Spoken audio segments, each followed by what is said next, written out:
like things always start with a question to me. Like, I don't know if we can do that, but there's only one way to figure it out.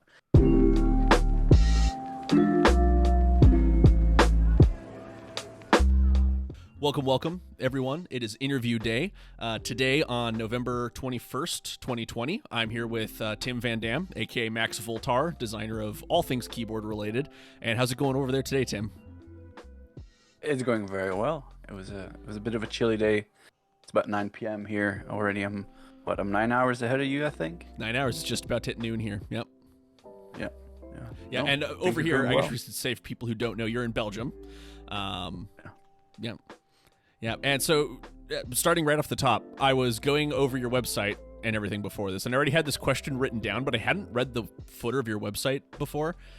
Where did the Max Voltar branding come from? Because the footer just says it's complicated. Indulge me. Where does that name come from? Well, it's just boring. Used to play Counter-Strike years back. Like this is like 20 years ago.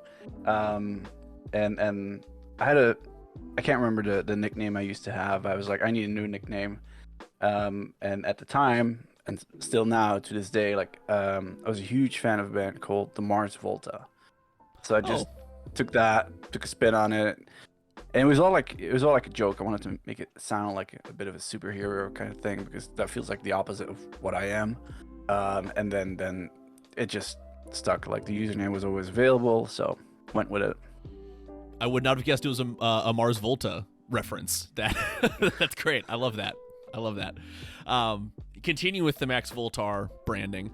This year, you ran some keycaps, specifically a terminal set, under the qPBT brand, and you've since rebooted a lot of your keycap projects to be just under MV, Max Voltar. You had said in your Discord that MV doesn't necessarily imply a certain factory because by production type, the factory might be completely different, but you vet all the factories that are part of the Max Voltar branding. What led to that pivot? How does that all look behind the scenes?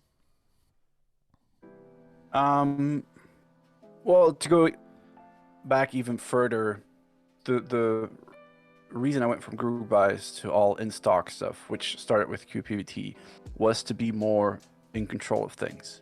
Um, Group buys are just like they're very finicky and there are a lot of middlemen going on. So that's why I found myself a factory that I was satisfied with at the time. We'll get back on that later. And kind of ran with that. And like I'm the person responsible for running everything. The switch from qPBT to MV came because qPBT, like the production run of Terminal R1, wasn't great. It wasn't very consistent, or not as consistent as I wanted it to be. Um, Samples and all looked good and all that, and then when it came, the production run happened, and there were issues with it. So now I'm working with a partner. They produce other keycaps as well, known in the community, and they're kind of white labeling for me. They do group buys and a bunch of other stuff, and I just approached them with like, hey, I want this many sets produced, basically.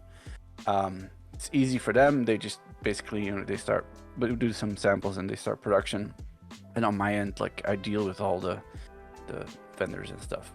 But yeah, it's a factory, one factory I'm working with right now. It might be multiple in the future, but in the end, it doesn't really matter because I want people to know that like I vouch for it. Like I vouch like, hey, the quality is going to be good, and we'll always try to keep the price down as much as we can and all that. Um, there's that. Like I might share the name at some point, but like it doesn't really matter. Yep. Yeah, I think we've learned a lot over the last year or so. I remember I want to say it was when Novel Keys ran Milkshake again, and everyone's like, "Oh, they didn't," or maybe it was Notion actually, and everyone freaked out because they didn't name a factory, and then like a month later, no one cared anymore. It's like, does it really make a difference? Doesn't seem Yeah, so. yeah. And so, But yeah, it's interesting. I like people like I like people and brands being responsible for things. Yeah. That's why I like seeing faces and learning about real names and meeting people in person. Like, I know you, I can trust you. We build a relationship like that. And yeah, it's just like, it's also just a challenge for me personally. Like, how can I push the quality of the keycaps even further? Like, I went to a couple of meetups recently, and like, I'm always the guy who's like with his nose up until the keycaps. I'm like, all right, oh, novel keys, kind of keys, these and that, and then I'll kind of compare the quality to mine. I'm like, yes, my quality is better. And I like that because I like the idea, like, people buying keycaps, like, they'll get something that's better quality wise than everyone else. Like, you can't argue over quality. You can argue over designs all you want. Like, if you don't like it, you don't like it, it's fine. But quality wise, like, yeah, I want to be the best. Yeah. And so the first project with the MV branding is Terminal R2, if I recall correctly. And so is that still a pad print process that you're using with those? Or I guess it would be a dye sub, rather. Yes. Because of the colors being used, it's reverse dye sub or all over dye sub or 5-sided dye sub, whatever you want to call it. Sure. So it's white stock cabs printed on all sides, and every set is different. Like, I'll design a set not thinking about how I'm going to produce this, and then figure out what is the best way to produce this, basically. Synth, which will probably be the next in stock drop, will be printed the same way on white caps as well. But then I'm working on a commission right now where the base keycap is blue, kind of like a baby blue, like an intense baby blue, and then we print on that for the alphas and the mods, and like 5-sided. And then for some of the accent keys, we only print a legend on it. So that would be dye sub, regular dye sub. So it's, yeah, we're figuring it out as we go. Like, what's the best way to bring this design to life in the highest quality we can, basically. Yeah, I guess I never thought of this with Terminal, with the coloring order. Is Terminal multiple prints because it's got 3 colors on it, or is it all done at the same time? It's one pass. Really? Yeah. Oh wow. Yeah. I would not have guessed that. I love the process. It's just like a paper, like the legends are being printed on a big paper like thing, which is put on top of the blank keycaps, and then it is like vacuum sucked onto the cabs while there's a lot of heat being transferred, and being put in, and then the heat kind of transfers everything onto the white cap, and that's how the 5-sided printing happens. Yeah. Interesting. I didn't realize that it was I guess I don't know what I thought it was. I didn't picture a large pre-printed textile type of sheet. Interesting. Cause I'll send you a video of my factory. Oh, right on. This call. That'll be very cool. Very cool. Fascinating. So, but it brings. Sorry, go ahead. No, please. It brings some interesting challenges with colors as well, because it's heat and ink and all of that. Like, it's hard to do really saturated colors. For some reason, like, light grays are insanely hard. Interesting. But it's all like, you learn these things as you do the samples and all that, and then kind of just like, there are always ways to make a design work. Yeah, it's interesting you say that about saturated colors, because the greens and orange on Terminal are pretty bright. They came out, even on the qPBT sets, which sounds like weren't completely up to quality standards, came out really well. Yeah. So the blacks this time are better, though. Oh, good. Okay. Oh, well, that's actually another question then. On Terminal, was it supposed to be kind of a navy blue base, or was it supposed to be closer to black? That was just a limitation of the factory that I was using at the time. And you see it across other dye sub doing black. I have Command, which is done by Keyreative. It also has this like subtle blue tone in it. It's just like, it's what the ink does. Yeah. I don't know what the new factory does different, where it's you can't say it's pure black, but it's like intensely dark gray. There's almost no blue to be spotted in it in most light conditions. Like, if you sit outside or like whatever, some blue will always come through. But Sure. yeah, Very interesting. So when you're Sorry. getting started with these new manufacturers, it sounds like this one was through a contact, so probably getting to like actually finding out about the manufacturer was probably not terrible in this case. But was there something with switching manufacturers that you thought would be a big deal, or something that you didn't think would be a big deal that did turn out to be one? Like what kind of roadblocks do you hit either when starting a new project or something like Terminal, where you're taking a product that ran somewhere once and then pivoting it to someone else's production method? I think I underestimated how much time it would take to switch, because you can't just send over a design to a factory and be like, hey, hit the print button and spit out 1,000 sets, please. It's a process of getting to know each other communication wise, like how do we communicate certain issues and all that. And yeah, I think over the past 9 months, like spend a lot of money on samples, spend a lot of time on writing reviews. I just like have the longest documents where I'll take photos of every single cap that comes across that I get in a sample set, and just write feedback like, hey, alignment is off here, hey, this print looks skewed, hey, the color is off here, whatever. That took a lot of time, but luckily, like the kind of the thing that kept me going was they were very open to feedback, and they were all like, oh yeah, this is great, because like for them it means that if they produce other caps that are not just for me, like they will be higher quality as well. So the average, like the whole quality bar is just going to go up for everything leaving their factory, which is good for everyone.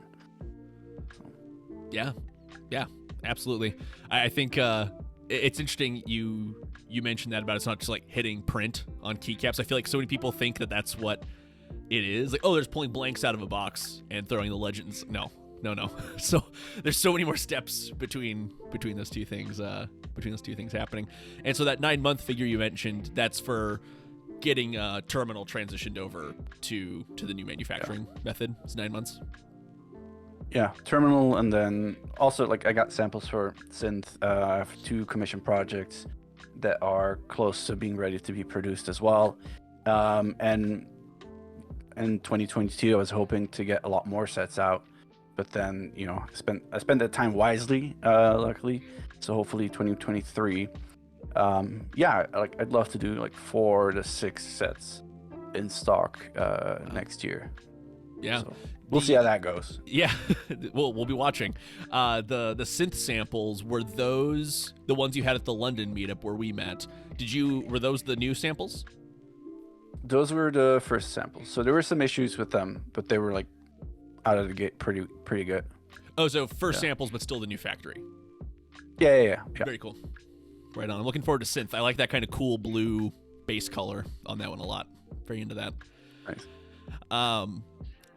So you kind of mentioned this earlier, actually, that you like meeting people face to face, forming actual like business relationships, rather than like a vendor purchaser kind of relationship.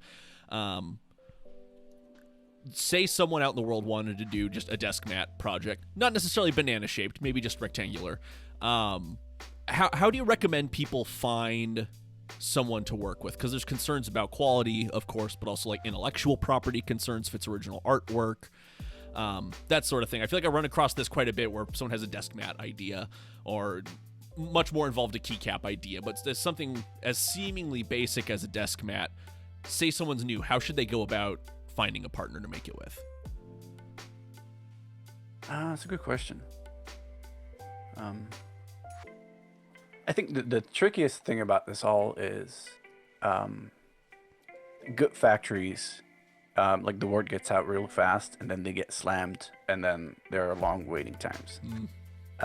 So it's like I love helping out people and like sharing all the connections I have and bringing them in and so they can speed up their process. And then there's always this little voice in me like, hey, this means that the next project you do is going to take 4 weeks longer. So it's a good problem to have.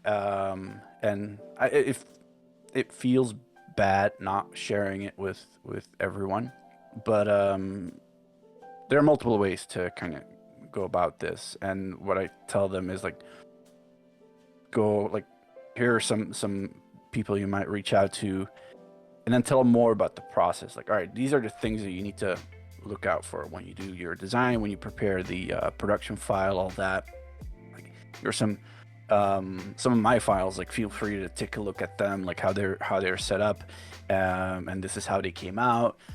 I'll tell them, like, for desk mats specifically, like, hey, not all desk mat factories have the same like color settings for their printer, so you have to do a sample. When you get your sample, this is kind of how you interpret it. Like, how do you tweak your colors going forward to get to the colors that you want? So yeah, I'm there for that part. Like, I'm more than willing to help out. And yes, that means that they'll be able to pull off in a week what took me a month basically to figure out. But like, sure. I'm cool with that. Like, I'm the oldest child at home, so I'm used to kind of having to do things the hard way, and then having my younger sibling have an easier life. But it's better that than kind of be bitter about it, and like, they can't have it because I didn't have it like that. Well, as the youngest sibling, I appreciate that. So it sounds like with a lot of these, even like welcoming someone else into starting a project, it really seems like being in the community is the way to find those places, because there's going to be people who have done it already who are going to know what the pitfalls are. Okay, right on. Yeah, I mean, I don't think everyone is as welcoming as I am. Like, I'm not tooting my own horn or anything, but there are a lot of closed doors everywhere in the community. No matter how much they shout like, oh, no gatekeepers and all that, like, it's an issue. Whatever, like, we're all here to have fun, maybe make a little bit of money. If you're here for the big money, like, I'm so sorry to disappoint you.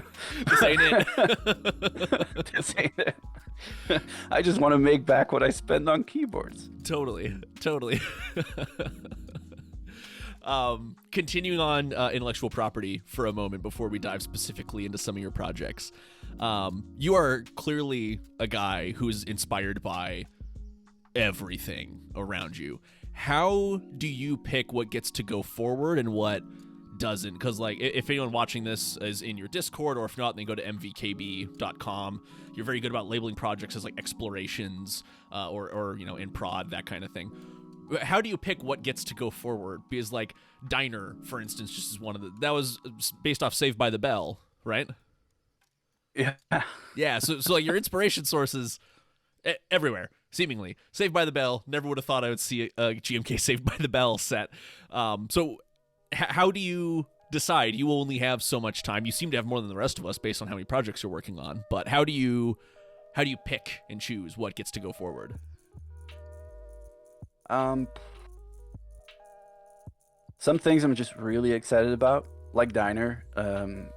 Mike Hurley, who's a well-known streamer, I think he mentioned it, and it's just like it latched itself into my head, and it was just like straight shot all the way to get that out the door.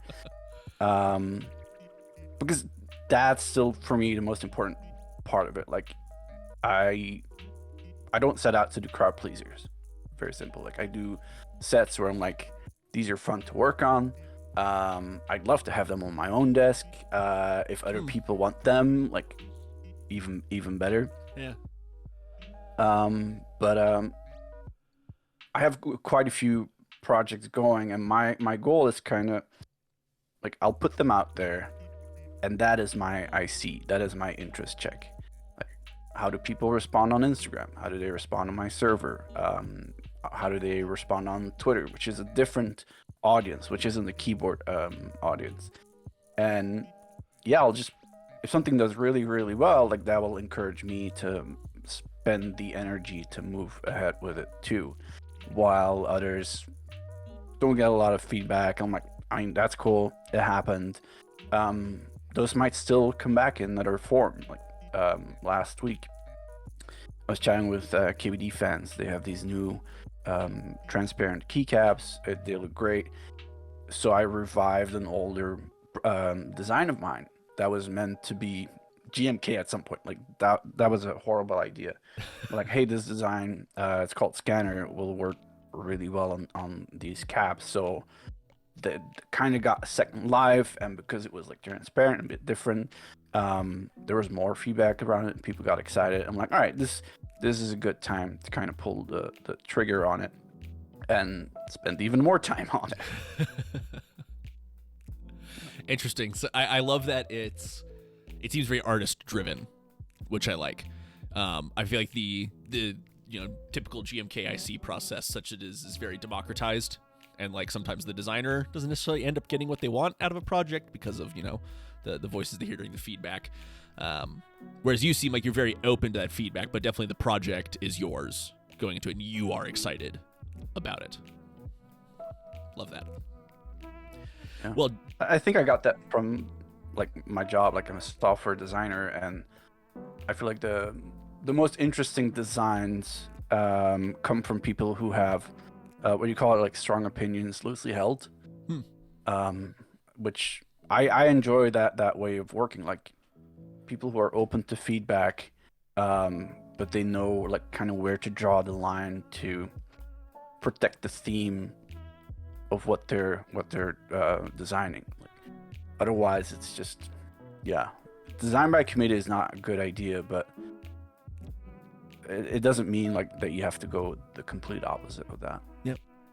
Yeah, absolutely. Design by committee was exactly the phrase I was about to pull up. I love that.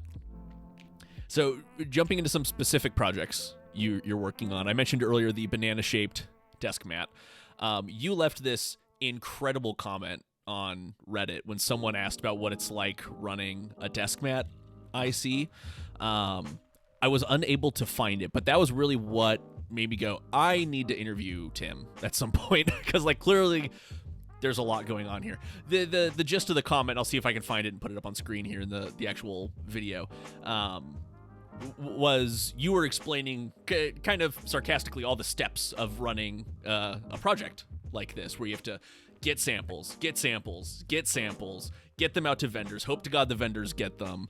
You're checking shipping statuses 11,000 times a day, going to all these different countries. So, number one, why a banana desk mat? Let's start there. How did that come about? I went to bed. It's one of those like ideas that pop up as you fall asleep, and you're like, yeah, that'll be gone by the morning. But I woke up and I was like, I gotta do a banana desk mat. I don't know why, and I just kind of like went to work. Like, it just felt like it looks cool. Like, it has to be something cool, and I'm not going to be satisfied until I have at least a prototype on my desk. Sure. And if it's bad, it's bad. It's fine. But I need to get it out. Like, I need to get it out of my system. Yeah, the prototype was ordered noon next day. Wow. And it arrived not even 7 days later. I work with a really good factory. And then we did was the original prototype actually banana shaped? Yeah. Wow. What did they we didn't, think of that? Do they normally do non-rectangular desk mats? Like, were they already equipped for this? They're very polite about it. I think they've done non-rectangular desk mats in the past. It's happened so many times where the factories are like, "Are you sure? Like, can you just like say again what you ask so we have full confirmation that this is like this crazy idea is what you want to do?" But they're really chill about it, and we got it like 95% right on the first prototype. It was awesome, and it's silly, and most of them have now arrived at the vendors. We're still waiting for, I think, one vendor, and I contacted the factory and like, hey, can you guys do stickers? And they're like, yeah, sure, like, yeah, we'll do it. I'm like, cool, let's include stickers. And they're like, but you have to pay for them. I'm like, I don't care, like, I'll make less money on them, it's all good. Like, I just think it'd be nice if they were tiny banana stickers coming with the big banana desk mat. Why? I don't know. It sounds like fun. I've got one of the banana stickers on my Pelican case next to the patch, so it's a good sticker. And I got to see the desk mat in person. It's a great desk mat. I intend on getting one. So the second part of that question was going to be, what was the manufacturing process like? But it sounds like you've got a winner, and they were on board right away with being able to do that for you, because we're so used to the 900 by 400 format of desk mats where they're just rectilinear. They got the piping around the edge and put your art in the middle, skipping all the complicated parts in the middle of that, obviously. But they were just on board with doing the shape. That's awesome. And so is it it's a fabric layer on top of like a rubber mat, so they just like die cutting that, or is each one like, is there a machine cutting them out? How does that go? It's the same fabric as the desk mat you probably have in front of you. It's just they cut it out differently. And I think the reason it went so smooth is because, like, I've done desk mats in the past. Like, I know how, like, technically how it works. I've looked into the process. Like, the factory does, like, diving suits and stuff. I'm like, okay, cool. That gives me kind of an idea of what they can. Because it's the same fabric, kind of. Yep.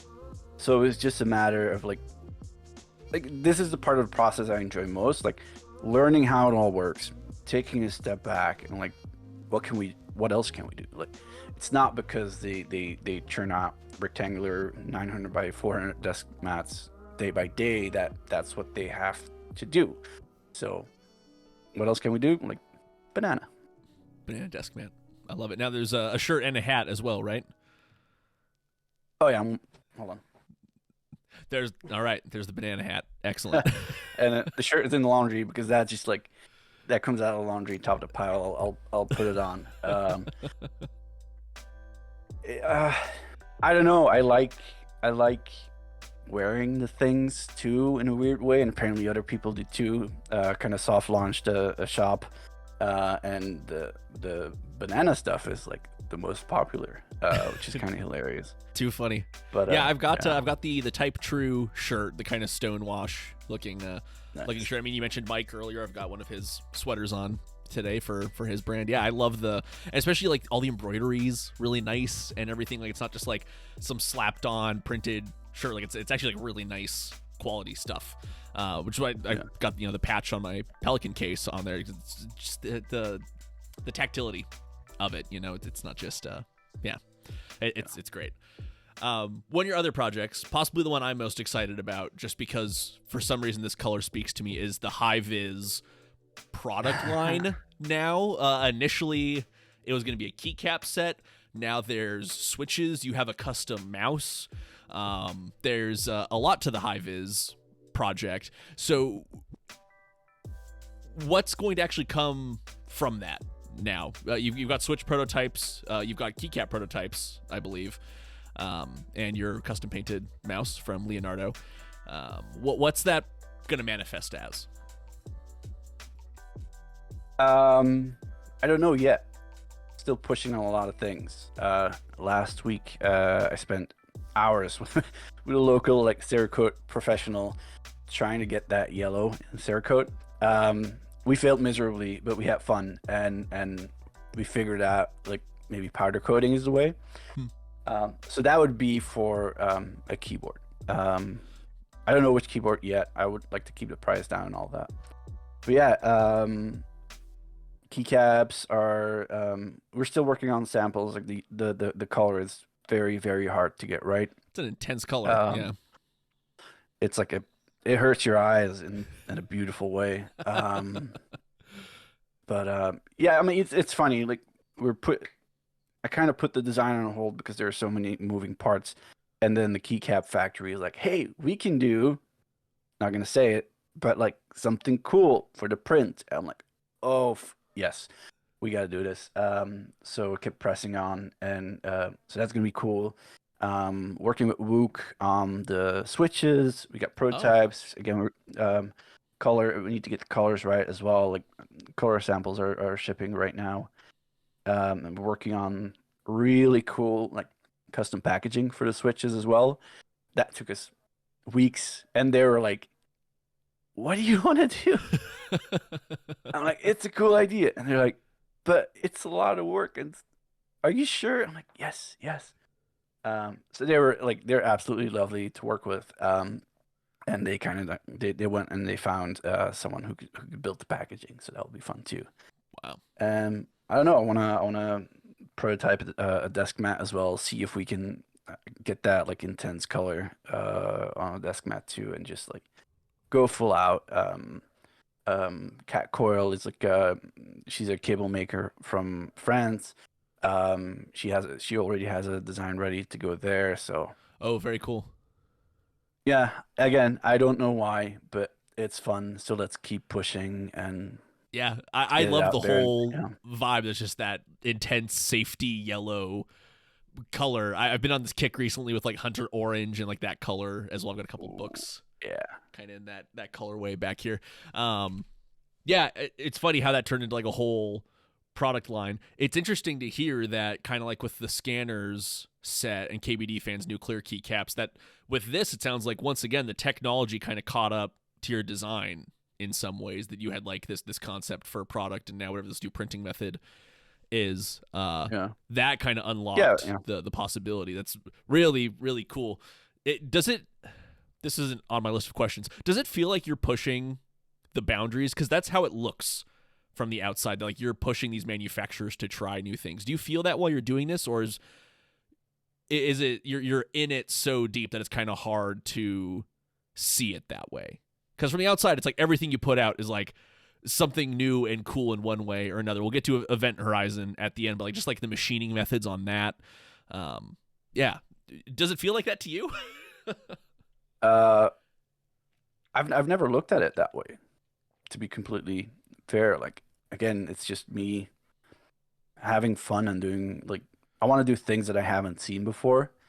Um, Obviously, when you do that, the risk of failing is at the highest because you're just like you're the, there are a lot of firsts that I do, but it's not the goal is not for me to be the first in the world to do it. The goal is just like I want to do this.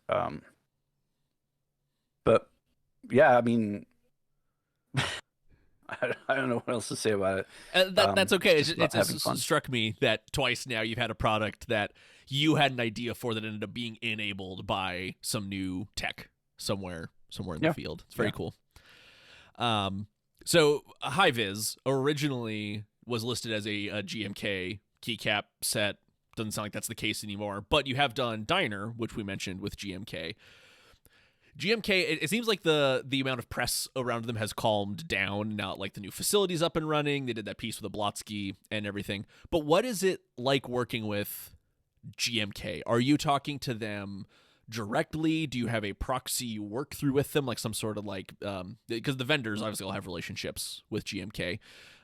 What is that process like working with GMK? Because they seem like such a black box as a customer. You just reminded me that I'm an officially licensed GMK vendor. And Whoa. So it's like Max that Voltar, like directly through your site, you could sell GMK stuff. yeah, but so, okay, hold on. Back to High-Vis. High-Vis is neutral gray on an insanely bright yellow. You can't do it with dice up because the yellow is too saturated, and if you print on top of the yellow, like that color will always pop through. So I'm not gonna do it with GMK. I'm not gonna do double shot. There's another way, and that was a whole like factory thing that happened there. But my thinking was like, hey, if I want to do the set, I have to go to GMK and get a double shot. So I contacted them and like, hey, if I were to do an in-stock set, like how would that work? Like, what are your prices? And I asked them for a quote. And they were like very German, like, hey, we have our rules. Anyone who purchases from us needs to be a vendor. So I'm like, how do I become a vendor? And whatever, like I figured it all out, became a vendor. But I'll never go that route. Like I'll never do the whole vendor thing. No. Diner is being done through Candy Keys. Like they were my lead vendor. They're the ones in contact with GMK, and I understand. As if you are like GMK, it's just like it's easier to do it that way. because you're always communicating with the same set of people, like X number of vendors around the world. For me, as like a very curious person, it kind of sucks because I'm like, hey guys, hey, when is Diner going into production? And I can't come visit the factory when you do it because I heard you have cool machines and I want to see the cool machines run. And like, I want to learn as much as I can from it. But yeah, it's non-transparent to me, sadly. And it also makes me like uncomfortable in a way. Like, I trust them and all that. I know they deliver like highest quality double shot out there, but like, I want to see it. Totally. So even as a I guess your role in this would be designer, then Candy Keys is lead vendor. So even just that one layer of abstraction further, it's still a pretty black box for you. Yeah. So you see sometimes on the Geekhack threads for GMK sets, these like design documents, basically. Is that something you generate and send to GMK? Is that something GMK generates and sends to you for approval? With like the specs of, keycap size, rows, etc. How does that process go? Because I assume you're giving something to Candy Keys that they're giving to GMK. Yeah. That's pretty much consistent across all like factories you work with, whether it's double shot or anything else. It's a simple template, like here's keycap, and then there's an outline of like what is the top surface of the keycap, and then you place your artwork on it. You add some information about the colors, whether it's like Pantone or RAL or whatever, and it's simple as that. GMK is a bit more strict, where they'll send you back their renders of the set, and they'll ask you for specific measurements of novelties, because they have to do the double shot mold and all that. But yeah, that was pretty straightforward. Right on. Staying on keycaps for a moment, but changing manufacturers here. Mode Designs has announced that their keycaps are going on sale as we're recording this Friday, November 25th, and you designed the legends for those sets.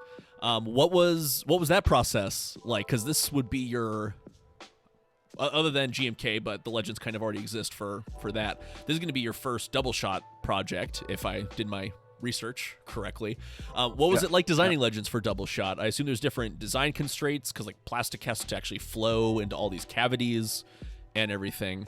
How did that, starting with, how did that relationship with Mode start, and then what was it like designing those legends for them? I still can't believe I got that project and we kind of like pulled it off. We were introduced by a mutual friend who like knows them, knows me from my day job, basically the work I did there. So we started chatting. I told him like I've never done double shot before, but I think it is like it was the first commission, like keyboard related commission that I did. But it was much like, it's just a freelance job where you're an artist working with a client. The client has input and you kind of go back and forth. So like slowly building up the set. You start with like, what font are we gonna use, and then what's the style of the icons and this and that. Do a lot of renders too to kind of get a good feel of what the end product might look like. And then I think we did two designs, pretty unique designs. They were very different. And then once they kind of settled on it, it's like, all right, now like need to figure out like, how do we get this to production, meaning like optimizing the files for like actually for a machine to go and mill all of the legends. So I think it's like the machine has a drill bit of like 0.4 millimeters, so no corners can be sharper than that.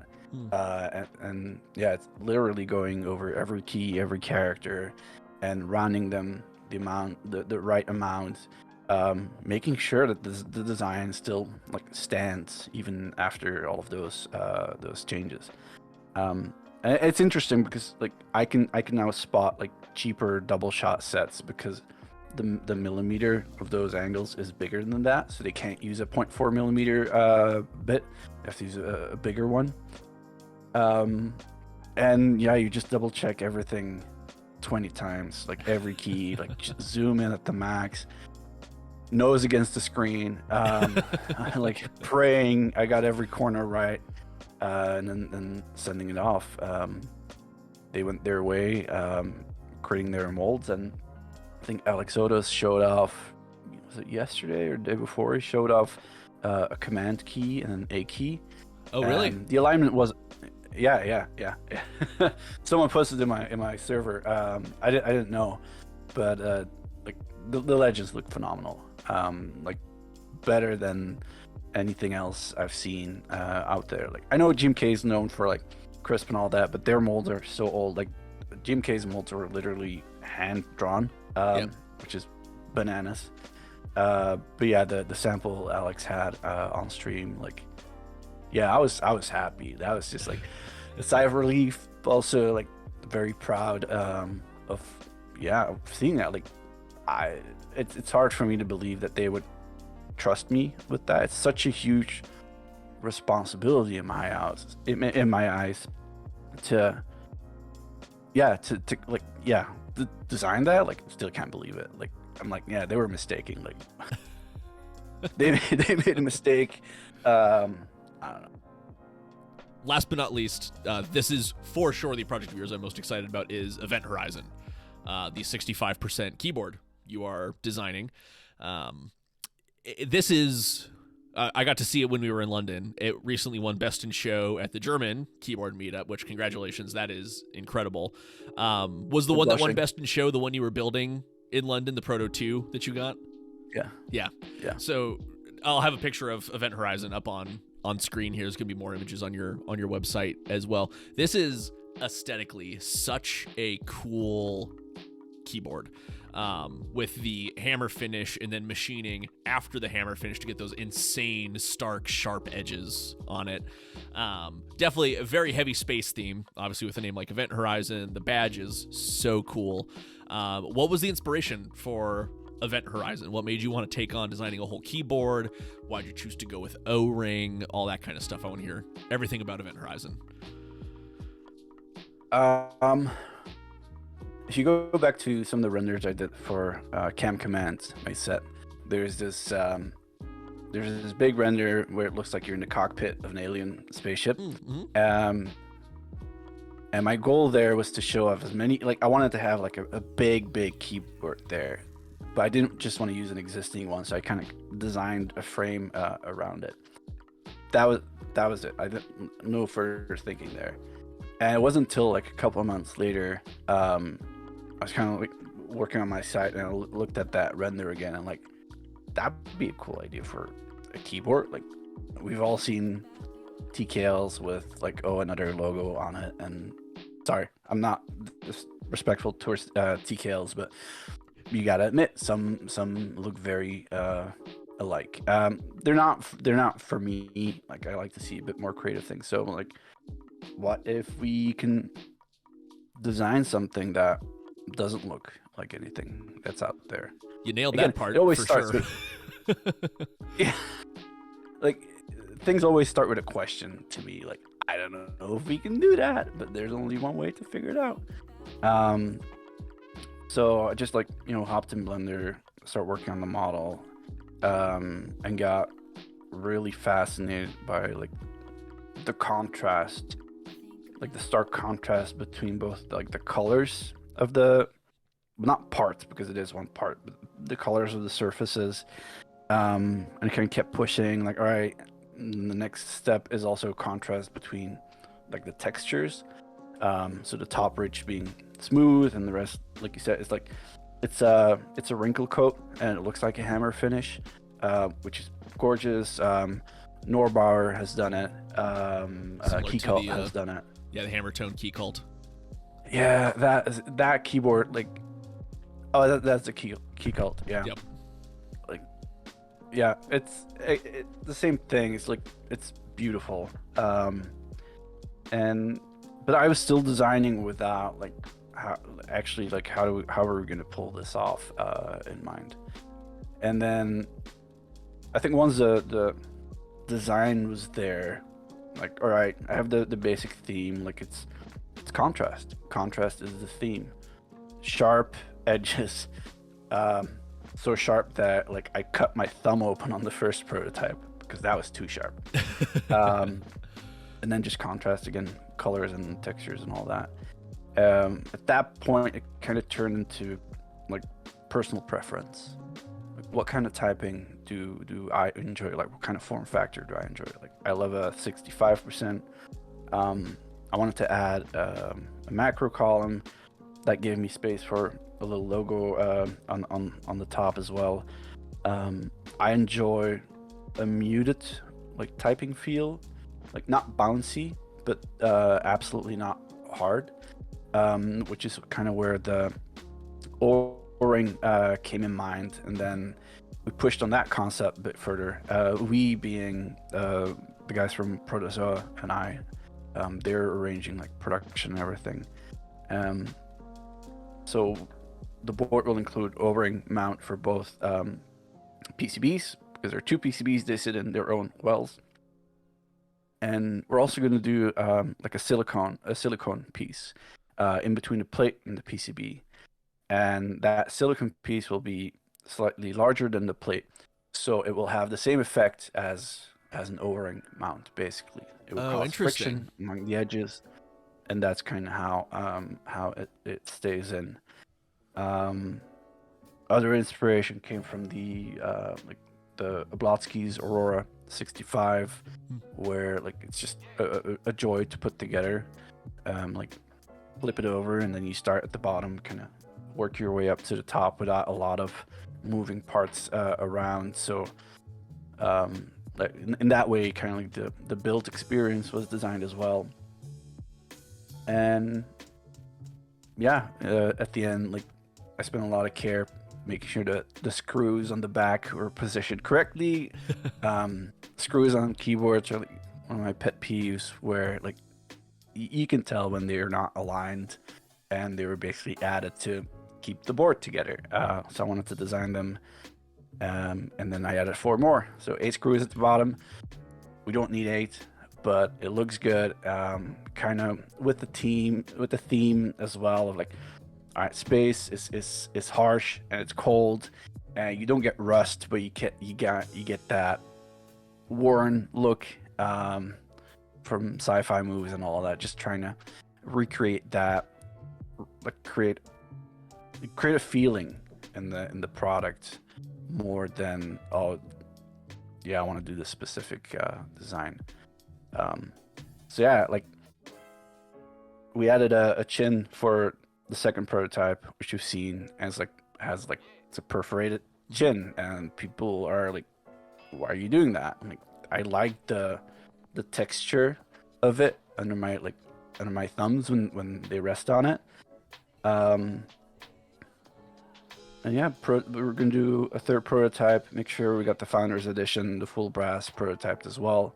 Oh wow! But this thing is like, it hasn't. There's a mistake we made where part of the PCB is actually leaning on the bottom. It's my fault. I didn't notice it. But even with that like flaw on it, it's my personally my favorite board. And I've banged it up. I've scratched it up. Again, it's not meant to be perfect. It's meant to live with you. It's meant to tell a story.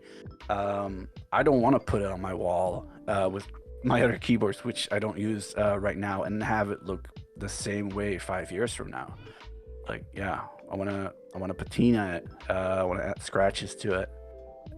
It's part of the story. It's like it makes the board more mine in a way. Not as, hey, I designed it, but more like as an owner. Yeah. Kind of wish we would see that with more boards, like designed to be used, which sounds silly, but anyway. No, I think you're absolutely right. There's a an almost clinical feel sometimes with the premium keyboard market, where it's like, oh, it's like a sterile piece of art, which certainly has its place. I've got boards that look like that I love, but that's really interesting to hear that about the Event Horizon. I hadn't really thought of this before. It almost kind of evokes like the Alien films, where it's like these heavy industrial spaceships that have clearly been like lived in and used, that were beautiful and shiny at one point, but certainly aren't now. And it's all those witness marks of where that ship has been, what it's done. I love that. It tells a story. Yeah. It sets the scene. Beautiful. I love that. When I saw how shiny that top rim was, I was like a little worried, like, oh man, I'm not sure it's going to keep up. But yeah, no, it's going to be my keyboard eventually. It'll have my scratches on it, my wear patterns. And it's funny you mentioned having your thumbs on the perforated chin.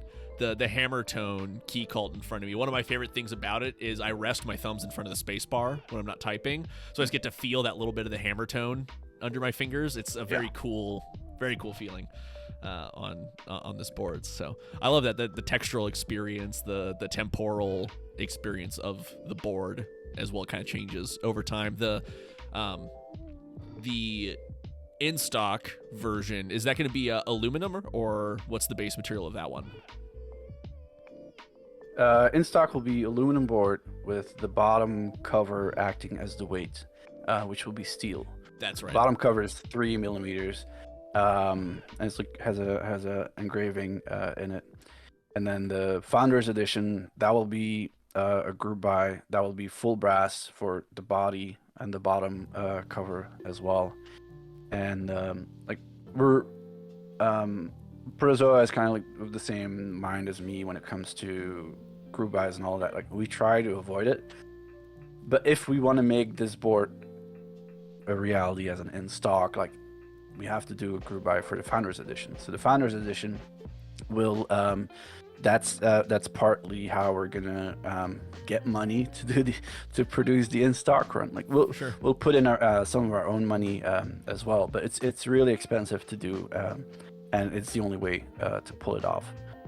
But even like designing the buying experience was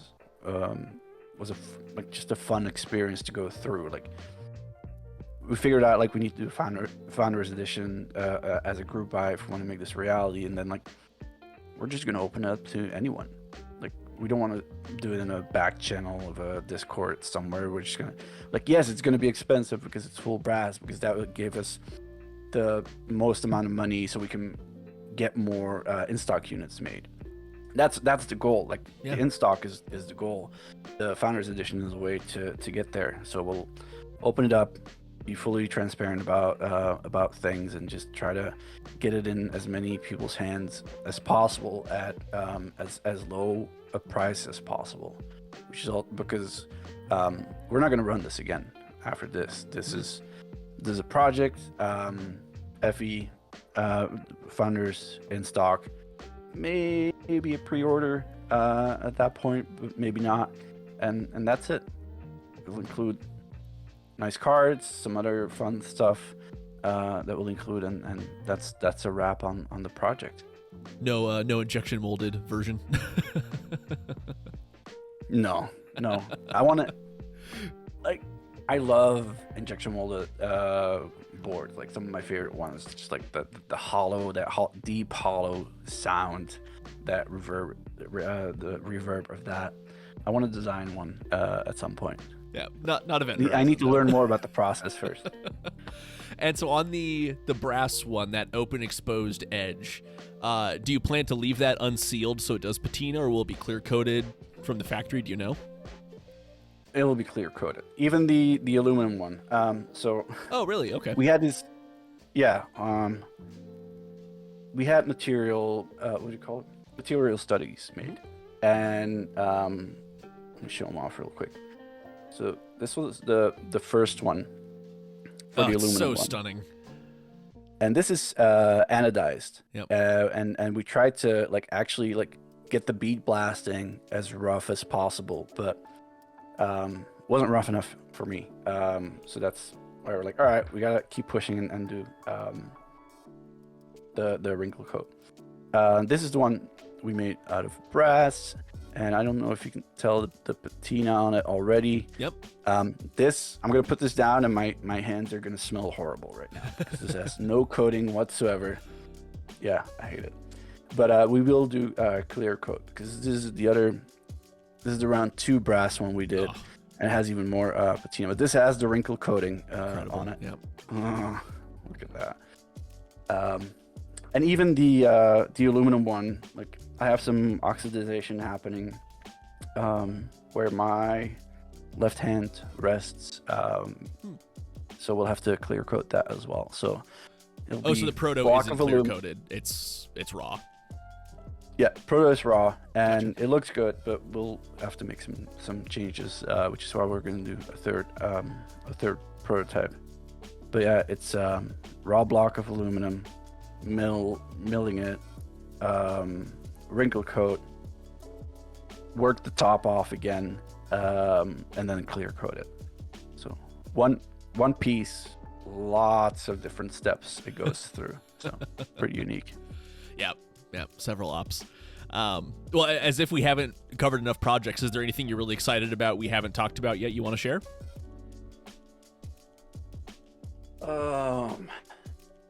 Let me see. Working on a custom cherry variant. That will be MV2. Oh, your own profile. Yeah. Ooh. It's a small thing. It's gonna take us a long time to get it done, but basically, It's just a new profile, no big deal. It's just small. well, it's like, see, this is it's already crazy, but what's even crazier is it's not that different from cherry. It is. What if you take like DCS and all the like the gentle curves around the sides and all that? Like I prefer the shape of DCS. I don't like the thinness and the feeling of it. But what if we bring that back closer to cherry, make it 1.7 millimeters thick, and go that way? Why not? Why not? Again, yeah. What else? A bunch of commissions. I'm really excited about. Just announced another one, and yeah, it's just about like being super creative and basically having someone else pay the bill. Because like literally someone has a big bag of money and is like, hey, go make me a keyboard and some keycaps and all that. And I'm like, yes. What could be better? Like, this is all still a hobby, but if I could do that full time, that'd be fun. Well, if you want to keep up with what Max Voltar is working on, you can go to mvkb.com, and across the top you got links to the Discord, the Instagram, all kinds of fun stuff. You mentioned the Cerakoting experiment the other day. You do share that kind of stuff on Instagram, so if you want to get the behind the scenes look, definitely follow the Instagram. A lot of really fun stuff in the story there. And yeah, that the commission you're talking about, is that the keyboard with like the triangular prism weight in the back? Yep. Yeah, definitely check out the site. No description I could do will do that justice. Definitely go take a look at the pictures of that, because it's incredible. Tim, thank you so much for your time today. Really appreciate hanging out and getting to chat. We tried to make it work during the meetup, but that ended up being an insanely busy day. So I much prefer it was this. A good day. This worked out much better. Oh, it was a great day. It was so much fun meeting all y'all. And meetup just happened to line up while I was in London, so worked out great.